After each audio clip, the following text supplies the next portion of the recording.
Inspiring interviews with today's top landlords. This is the Rental Income Podcast. And now, Dan Lane. I always think it's helpful and also inspirational to see the numbers behind someone's rental portfolio. And Curtis, I appreciate you being so open and transparent with us today. Let's talk about your numbers real quick. How many rentals do you have right now? I have a total of 8. Okay. 8 total. And when we look at the gross rent that those 8 rentals bring in, how much rent do you bring in every month? Right around 10,000 a month. 10,000, okay. And then you've obviously got expenses, you've got your mortgages, you've got taxes, insurance. I know you've got some condos, so you have condo dues, repairs, any kind of random expenses that might come up. How much does that come out to every month? Right around $4,500. Okay, so you've got $5,500 in cash flow every single month. Curtis is making his money renting his properties to traveling nurses who travel the country on 3-month assignments, and they're looking for a furnished property to rent. On the show today, we're going to figure out exactly how this works and how Curtis is making so much money. Joining us on the show from St. Louis is Curtis Mcclelland. We'll take a really quick break. We'll come right back and we'll talk to Curtis. Whether you've been buying rental properties for years or you're looking to buy your very first rental property, the very first thing you want to do before you go out and find a great deal is to figure out your financing. The lender that I recommend is Chaley Ridge from Ridge Lending Group. She's a nationwide lender, and her specialty is helping investors finance rental properties. Chaley has a special limited time offer just for our listeners. She will pay for your appraisal up to $500 when you close a loan with her. Just mention you heard about this on the Rental Income Podcast. If you want more details or if you're ready to get started today, just go to ridgelendinggroup.com. That's RIDGE. lendinggroup.com, NMLS 42056. Well, Curtis, I'm really interested to kind of dive into exactly what you're doing. It sounds like you're doing an awesome job with your rentals. Why don't we start off talking about your portfolio a little bit? What exactly do you own? Can you tell me about your rentals? Yeah, Dan, it's a combination of single-family homes, townhome, and condos. So most of those are condos, though. Okay. And is there a certain bedroom, bathroom combination you like, or are they different? Like, what exactly do you have? Well, I usually like the 1 to 2 bedrooms. I try to stay around there. I think 3 bedrooms is overkill for me. So around the 1 to 2 bedroom is what I usually look for. And what are the neighborhoods like? Great neighborhoods, A and B class neighborhoods, close to hospitals, shopping, food, things like that. Awesome. And how long did it take for you to get up to your 8 rentals? 2 years. It took about 2.5 years. 2.5 years. So so maybe I could talk me through how, like, did you do a lot of research before you started buying, or did you just kind of dive right in?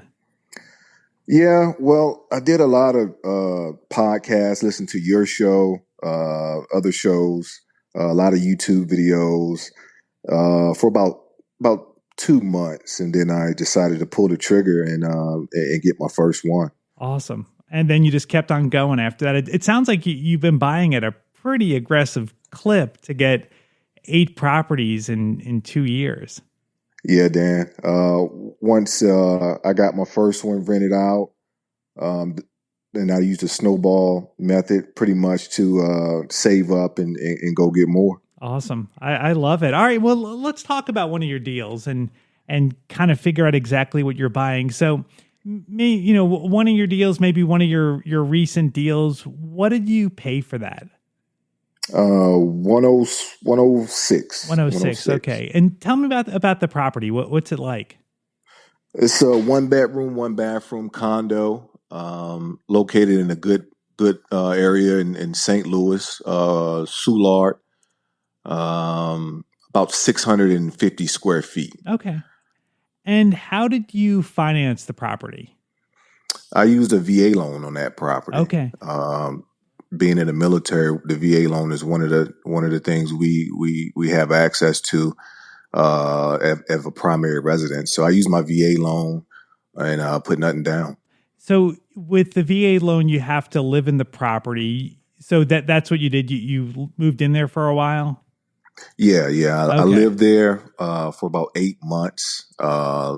Then I moved to the other side of the river on the Illinois side, closer to the base. Okay. And once I moved, I started renting that place out. Okay. Awesome. So let's talk some more specifics here. So did you have to rehab that property at all when you bought it? No, I didn't have to do anything. Ready to go. All right. So you bought the property. You didn't need any down payment because of the VA loan. How much is your mortgage payment on that property? Mortgage payment on that one is $534 a month. Okay. And then you mentioned it was a condo, so you have a condo fee also? Yeah, about $150 a month. $150. Okay. And then how much does that property rent out for? Right now, I'm renting that one for $1,800 a month. Wow. Okay, so $1,800 a month, and then you've got some other expenses too on that property. So after all the expenses, what other expenses do you typically have on that property? Utilities. So I will pay the electric bill right around $100 a month. I average, and the internet. Okay. Internet is about $50 or so. That's a really incredible return. A lot of times we look at the 1% rule as a good benchmark. So if something's going to rent for $1,000 a month, you want to pay $100,000 for it. In your case, this is renting for $1,800. Right. How are you getting such high rent for that property?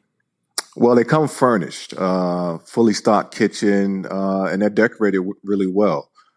So when I advertise them to travel nurses on the furnished finder sites, I have no problems renting them out to nurses because of how well they're furnished. Okay, so you're doing short-term rentals to nurses. Yes, on this property. Yes, correct. Do you do that on any other of your rentals? Yeah, most all of them, with the exception of 2 right now. Okay. Yeah, let's talk about that real quick because that's come up a few times on the podcast. So walk me through how that works.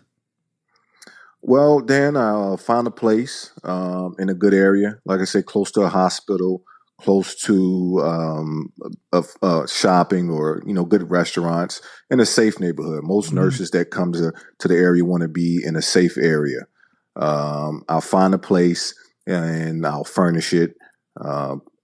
Put the internet in my name and the utilities in my name, and then I'll put it on Airbnb and furnish finders. Mm-hmm. Once it's on those sites, they book pretty quick.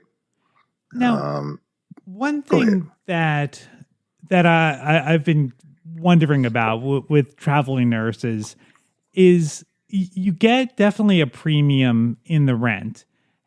But you've got a lot of turnover. So they're typically coming in for 3-month assignments, right? That's right.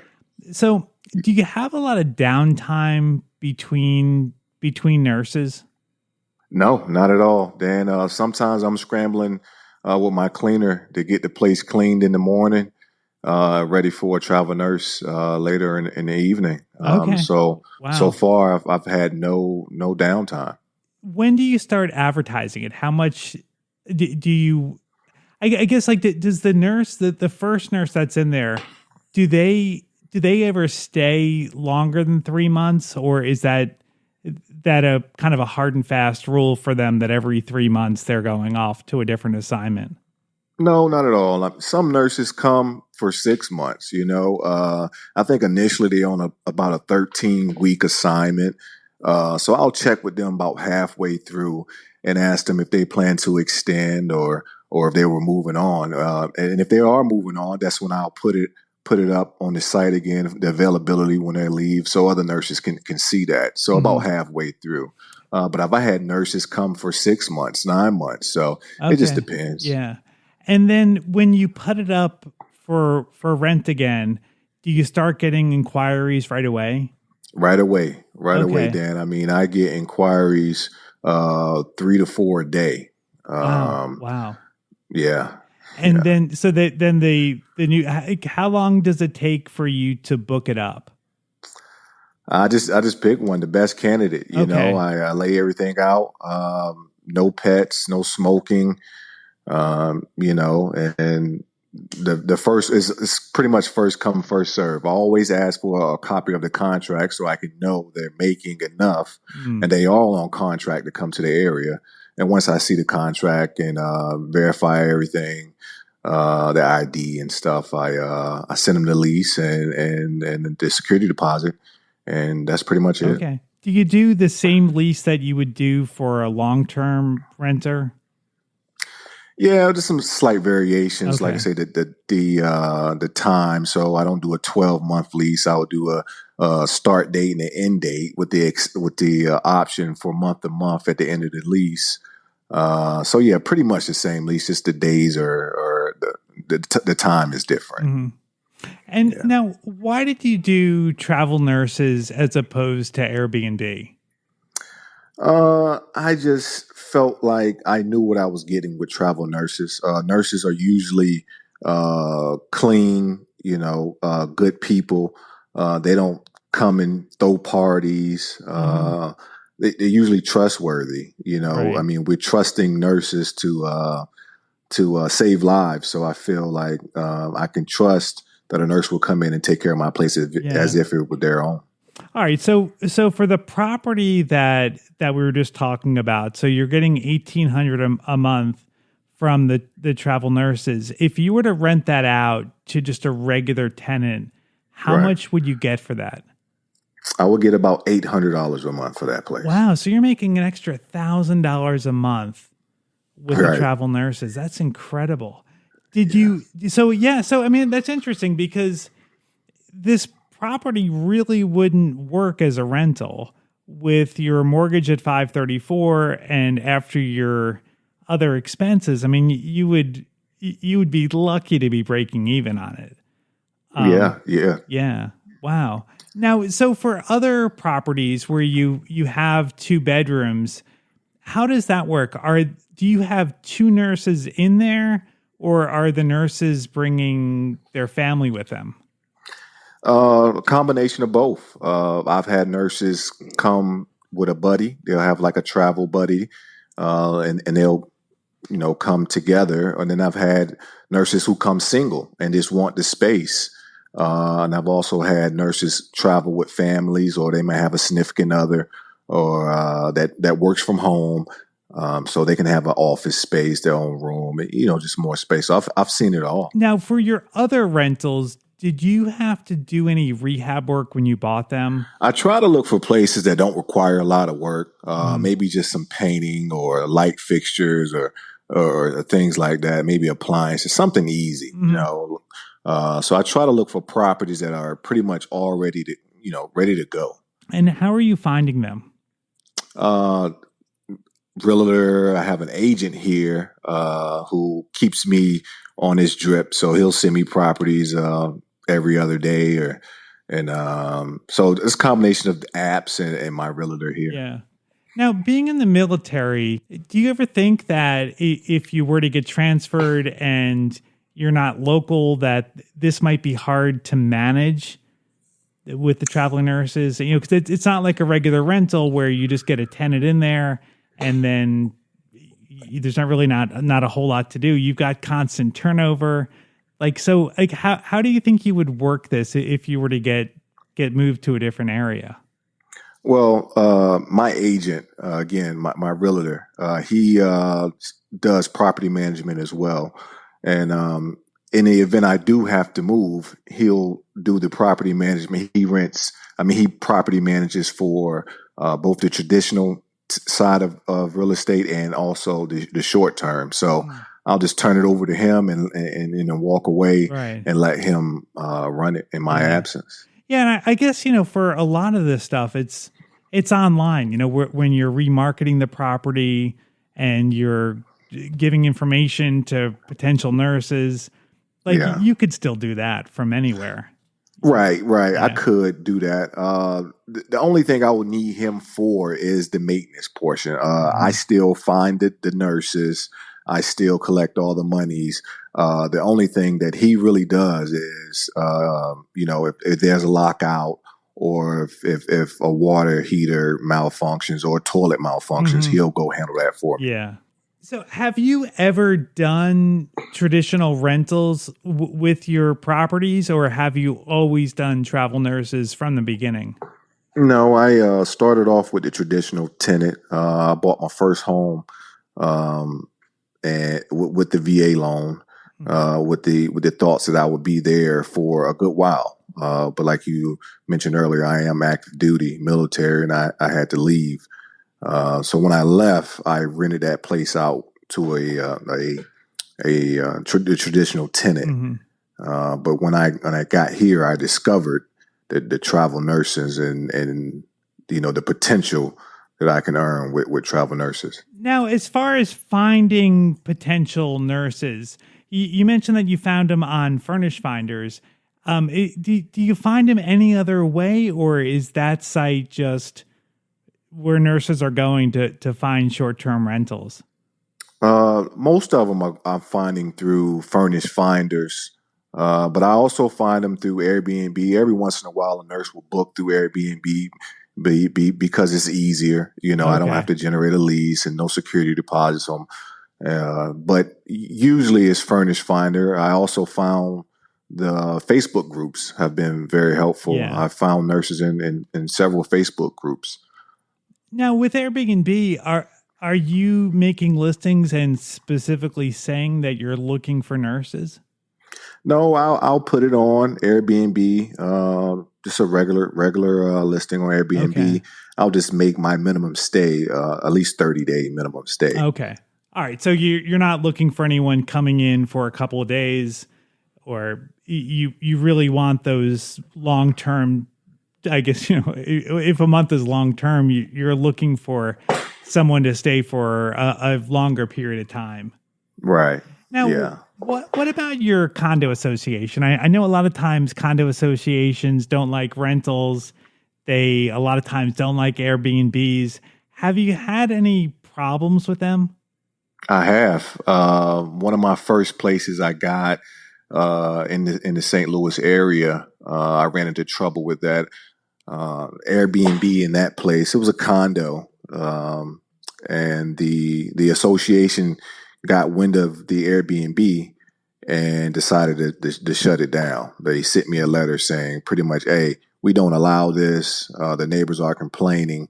It's too much traffic," and they shut it down. Yeah, that's that's one thing with condo associations is they do come up with those rules and they can shut you down. Was that in the condo docs that you couldn't do an Airbnb, or did they just change that on you after you bought the property? No, it wasn't in the docs. What they said it was a commercial activity, so they didn't have any verbiage in the docs specifically speaking to short term rentals. They never mentioned a rental period. They only mentioned that they require a lease.